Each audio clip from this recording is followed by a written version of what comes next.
Ayatollah Ali Khamenei হলেন ইসলামী প্রজাতন্ত্র ইরানের প্রতিষ্ঠাতা আয়াতুল্লাহ রুহুল্লাহ খোমেনির উত্তরসূরি এবং সর্বোচ্চ ধর্মীয় নেতা। তিনি শুধু ধর্মীয় নেতা নন, বরং তিনি ইরানের রাজনীতি, বিচার ব্যবস্থা, সেনাবাহিনী, এমনকি ইরানের পররাষ্ট্রনীতি এবং গুরুত্বপূর্ণ সিদ্ধান্ত তার অনুমতি ছাড়া নেওয়া যায় না।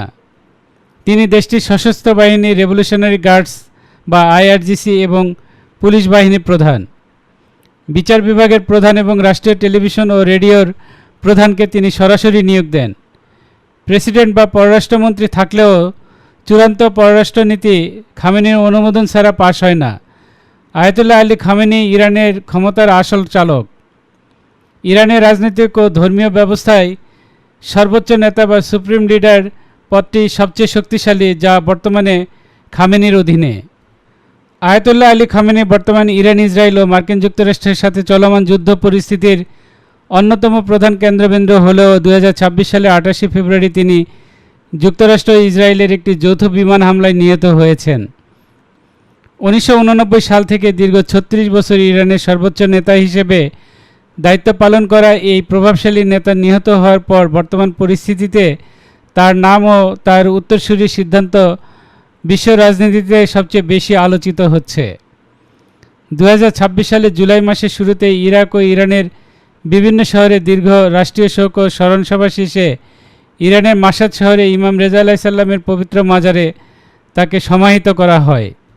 1979 সালের ইসলামী বিপ্লবের পর ইরানের সংবিধানের সর্বোচ্চ নেতার পদটি সৃষ্টি করা হয়, যার নেতৃত্বে এটি হয়।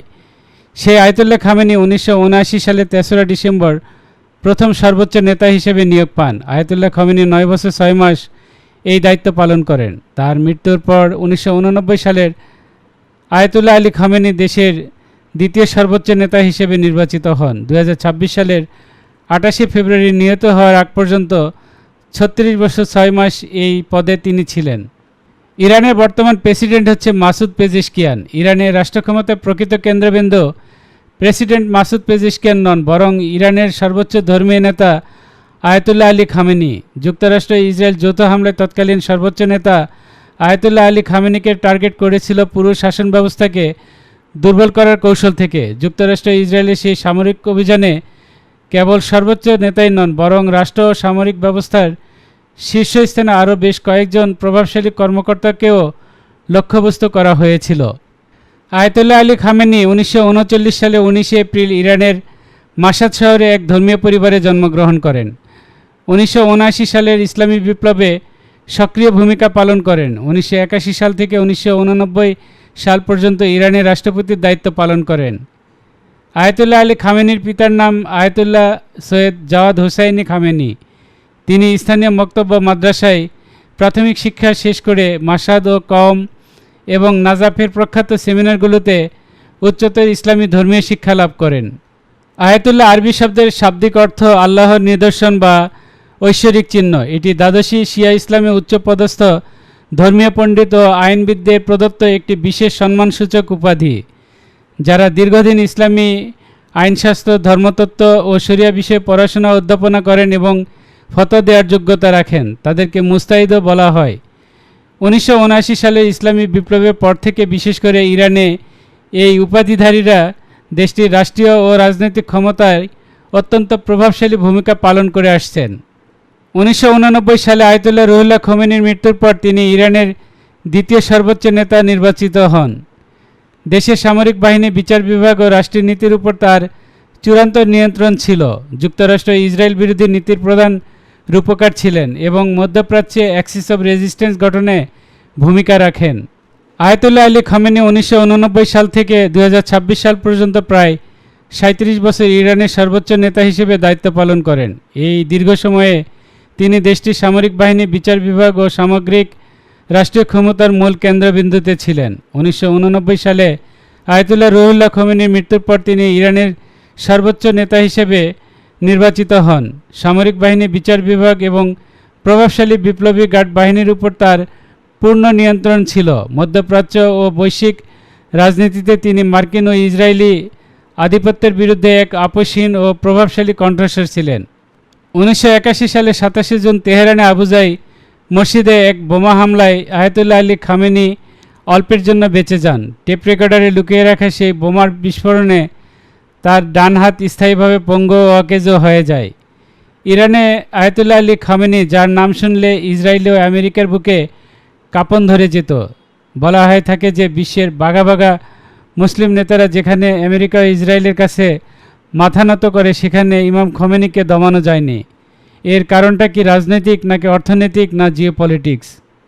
খামেনি মধ্যপ্রাচ্যে মার্কিন ও ইসরায়েলি আগ্রাসন রুখতে লেবাননে হিজবুল্লাহ, ফিলিস্তিনে হামাস ও ইয়েমেনে হুতিদের মতো সশস্ত্র সংগঠনগুলিকে নিয়ে একটি শক্তিশালী সামরিক জোট বা অ্যাক্সিস অব রেজিস্ট্যান্স গড়ে তোলেন।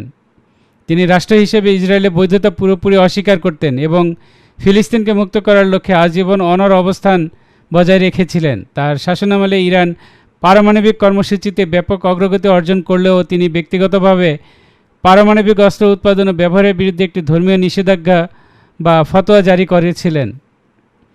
2026 সালের শুরুতে মধ্যপ্রাচ্যের চরম উত্তেজনাপূর্ণ পরিস্থিতিতে 28শে ফেব্রুয়ারি তেহরানে তার নিজ কার্যালয় ও বাসভবন কম্পাউন্ডে মার্কিন বিমান বাহিনী ও ইসরায়েলের এক যৌথ বিমান হামলায় তিনি নিহত হন।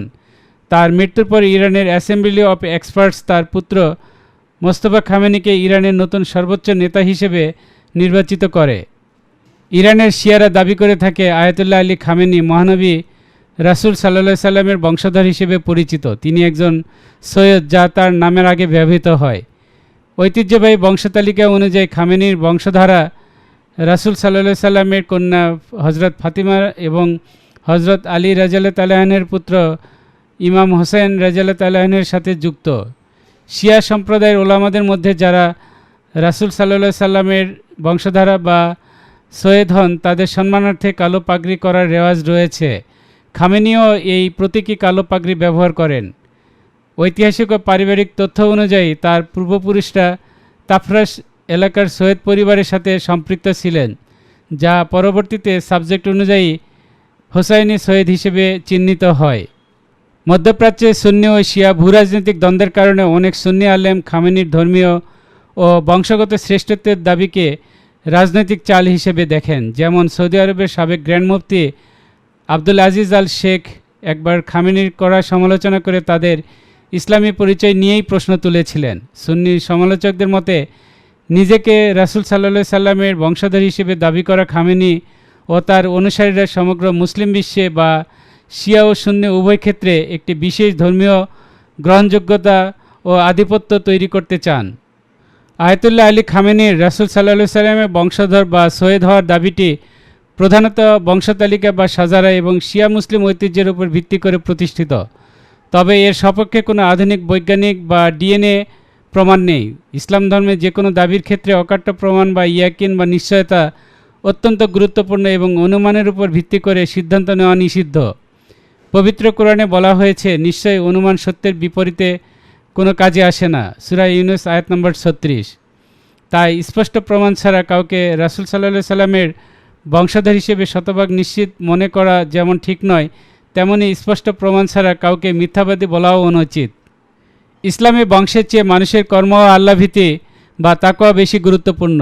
সূরা আল হুজুরাতের 13 নম্বর আয়াতে বলা হয়েছে, তোমাদের মধ্যে আল্লাহর কাছে সেই সবচেয়ে বেশি মর্যাদাসম্পন্ন যে সবচেয়ে বেশি তাকওয়াবান। খামেনির এই দাবিটি মূলত প্রচলিত শিয়া ও ঐতিহাসিক নথির উপর নির্ভরশীল, যা ধর্মীয় মহলে স্বীকৃত হলেও বস্তুনিষ্ঠ বা বৈজ্ঞানিক দৃষ্টিকোণ থেকে এটি সম্পূর্ণ সংশয়াতীত নয়। আল্লাহ তাআলা আমাদেরকে ইসলাম বিষয়ে সঠিক জ্ঞান দান করুন।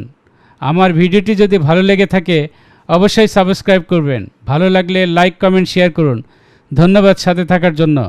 আসসালামু আলাইকুম ওয়া রাহমাতুল্লাহ।